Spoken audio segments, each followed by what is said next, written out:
What is a tickler and how do you use it? Is it great for couples, beginners? Is it part of BDSM? Today, I'll be answering all of those questions. A great question. A tickler is something we see every day. Typically, a tickler will look like this, with a long stick and a feather attached to the top.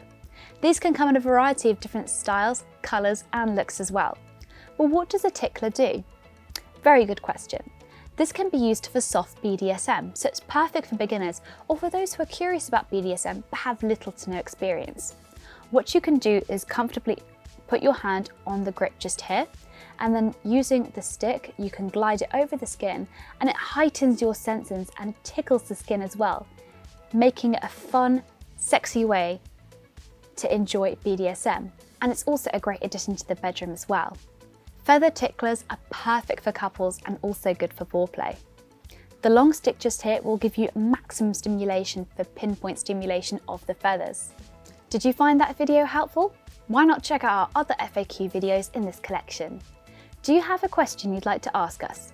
Why not drop a comment below with your question and we'll get back to you.